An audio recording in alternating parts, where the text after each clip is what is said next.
So I just got to Lingfield. It is a lovely day and it's just so nice to get into the countryside. And I've just finally arrived at Herons. So let's take a look around, shall we?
So I'm here at Heron's Bonsai and it is stunning. It's so beautiful. I'm so glad I came here in autumn. The leaves are just starting to turn and it's at my favourite stage when they're green and then starting to go orange, red and yellow. Not only is it just so beautiful, but it's a visual reminder to appreciate the beauty of the in-between stages. And in my field of work and personal development, we need to appreciate that stage of being in between, where we're no longer who we used to be, but not quite fully there where we want to be. And so I find autumn is a wonderful way to remind us of that. It's a nice sunny day. I'm gonna film some beautiful spots here, and then I'm going to go find Peter Chan, the owner, and have a chat with him about nature and the healing aspects of bonsai.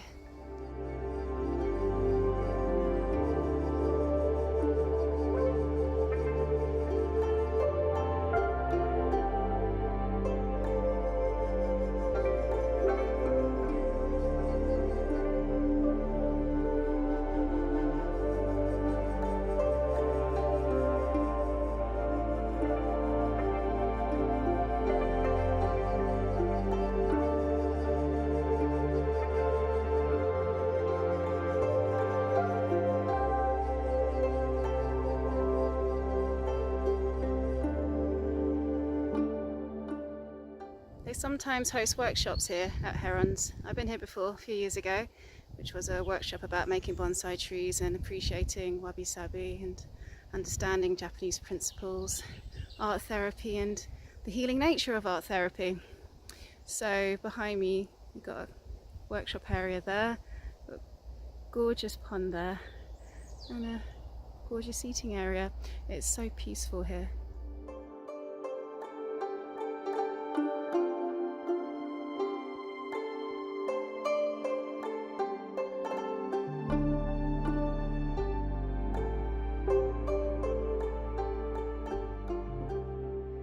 You've been here at Herons? I've been here 35 years. We first saw it almost exactly 35 years ago, on the 21st of September 1985. It was a warm day and we saw this place, but it was just 10 and 12 feet high, weeds everywhere, derelict greenhouses. If I had the pictures from the past, I would show it to you. In fact, I will show it to you before you go.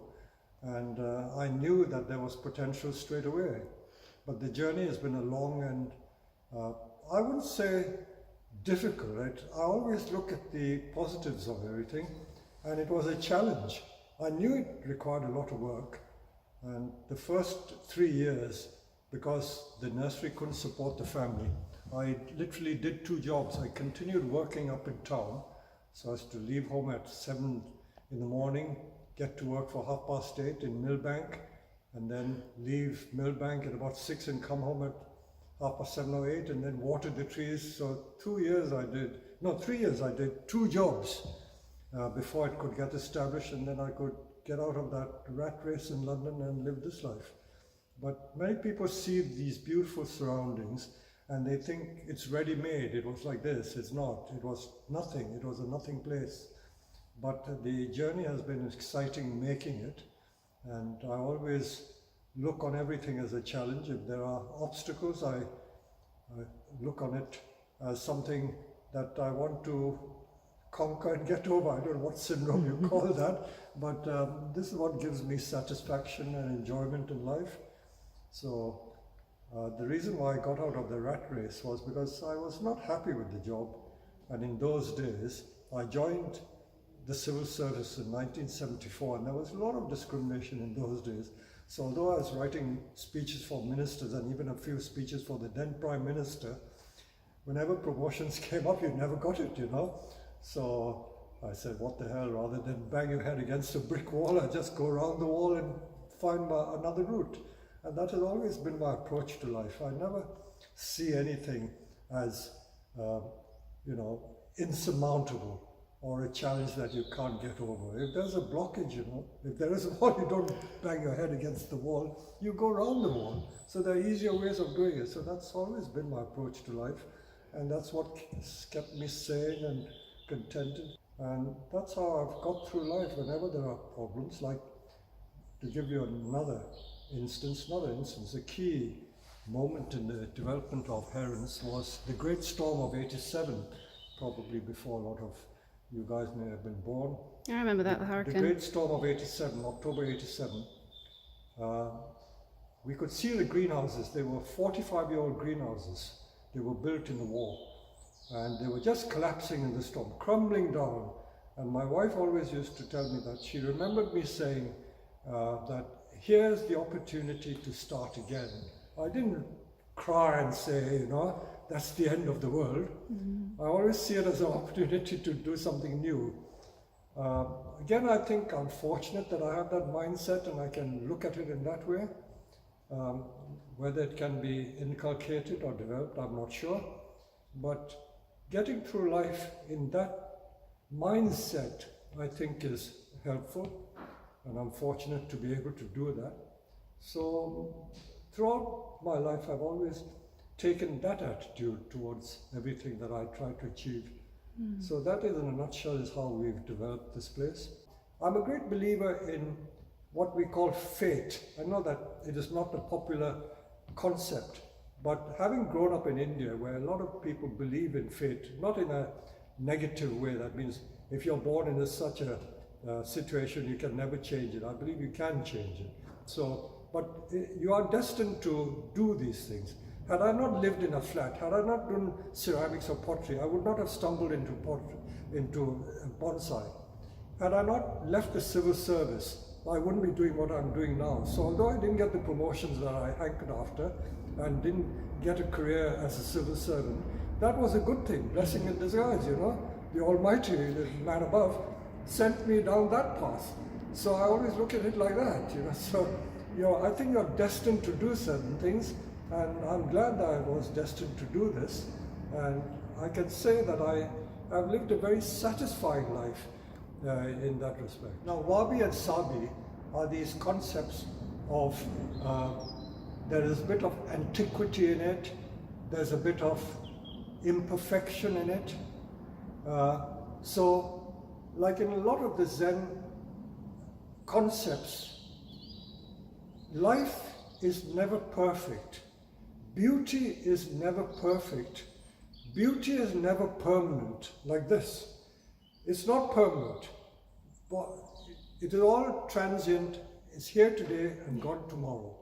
So like when the Japanese admire the beautiful cherry blossom, they admire it for a day, and they know that the cherry blossom is impermanent. It is transient. It is here today, gone tomorrow. And it signifies human life. Human life is just like that. We are born to live, we are born to die. So the flowers are like that, the plants are like that. So there is that impermanence aspect of wabi-sabi. There is also the imperfections of wabi-sabi. Unlike Western concepts where symmetrical and symmetrical design is so important. You go to Versailles and places like that, all the gardens are symmetrical. All Western gardening and design is symmetrical, whereas in especially Japanese art, not so much in Chinese art, but in Japanese art, asymmetry is very, very important. So a thing may be wonky. This is not a symmetrical pot. No way is it symmetrical. But it has a beauty of its own. Yeah. Why? Because it is there. And it's also like flawed. It is not perfect. So there is beauty in imperfection. There is no such thing as a perfect human being. There's no such thing as perfection in life, in this life. I don't think there is anything called perfection. I'm imperfect, you're imperfect. And because of the imperfections, it makes a person or a thing beautiful.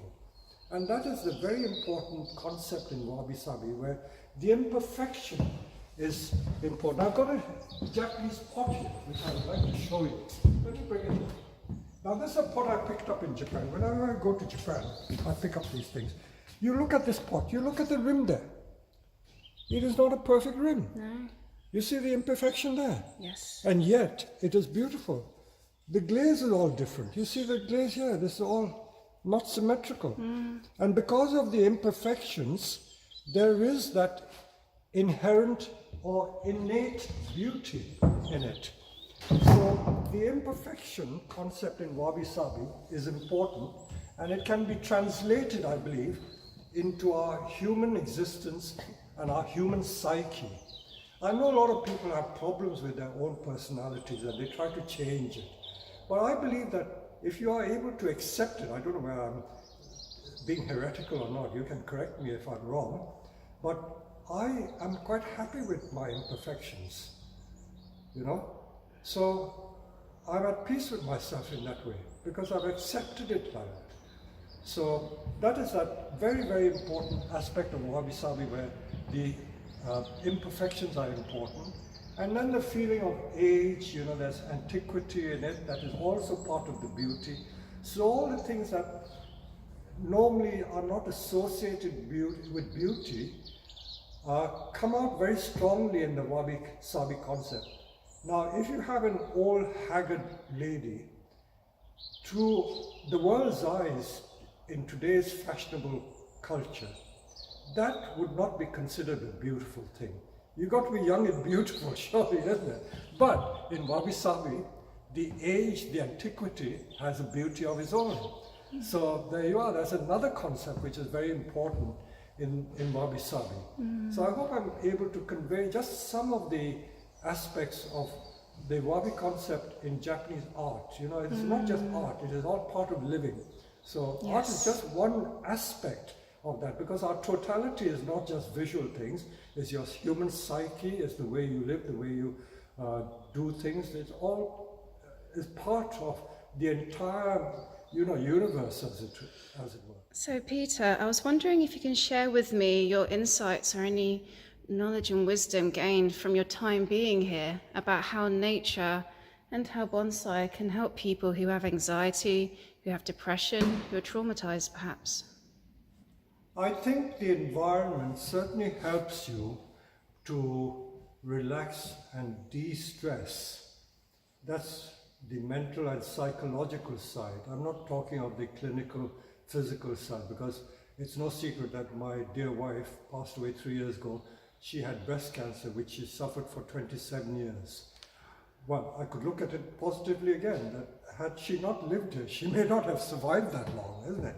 So it must help. So this sort of environment where everything is peaceful does put less stress on you, and if the body is not stressed, then you probably are able to, you know, withstand the storms better. And the environment here, if you look around, it is relaxing. So the absence of stress must play an important part in a person's well-being. If there's a lot of stress around, it doesn't help. Now, nothing is perfect in this world. I've just taken a break. We just had a break now, and I had a customer who came in asking for a special thing to be done to an expensive tree that he has bought.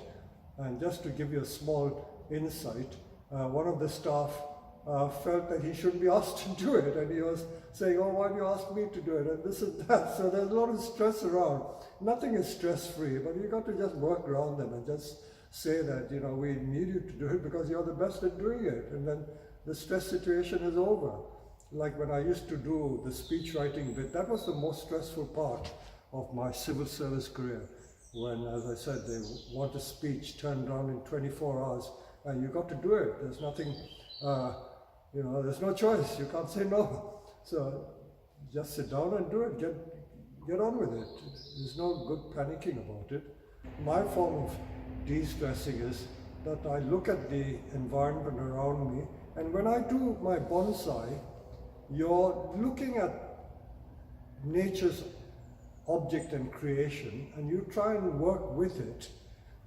Many people laugh at, for instance, Prince Charles. They say he talks to his trees. There's nothing wrong with it. And I have my own theory about talking to plants and trees. Whenever I look at a plant, I say to myself, now I wonder how that plant is doing. Why is it not growing in the way I want it? Why is it looking sick? So when the thoughts are going through my mind, I am in fact talking to myself and talking to the tree. So the fact that you're expressing the thoughts in your mind or saying it aloud, there's no difference. You're still communicating with the tree. So talking to the plants and trees is not that stupid. After all, it is all part of the way you communicate with nature. That is talking to nature, talking to trees. So I look at it in that way. So as I said, when we look at plants and work with plants, the fact that we're looking after it and caring for it, these different aspects of tending to plants help you to de-stress. So why does bonsai resonate with so many people? I think it's because it helps them to find some relaxation. If you read some of the feedback that I get on my YouTube videos, you will get an insight as to why bonsai speaks to them and communicates with them. So I feel very privileged and honored to be able to contribute to people's well-being through bonsai in that way. I'm not saying I'm the only person who can do that. A lot of other people can do that in different ways, but my particular style of teaching and communicating may have helped them. Whatever activity you do, you reach that very high, intense state of mind and feeling and emotion that transports you from the very ground level to the highest level, and that gives you an intense feeling of satisfaction. So I think you can get the same feeling through working with bonsai and actually creating things. And I found that true in the work I do here in bonsai and in the Japanese gardens that I make.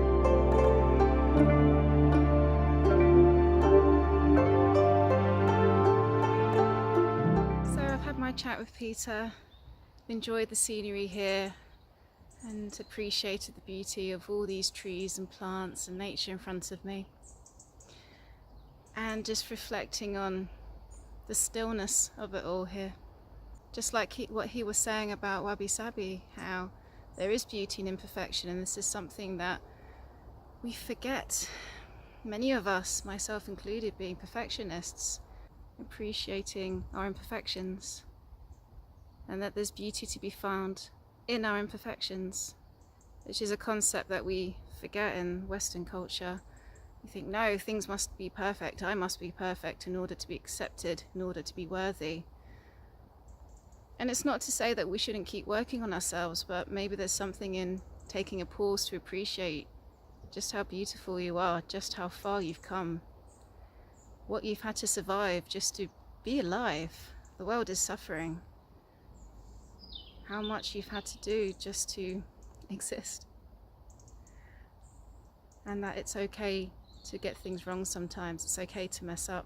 It's okay to not be perfect. And I find that accepting this and really loving myself as I am now doesn't mean that I stop working on myself. It just means I stop beating myself up for not achieving unrealistic goals. And in this state of self-acceptance and love and forgiveness and compassion for myself, it means I actually find it easier to improve and to attain more realistic goals, to pat myself on the back at the end of the day when I get things right, and to be honest about where I need to improve.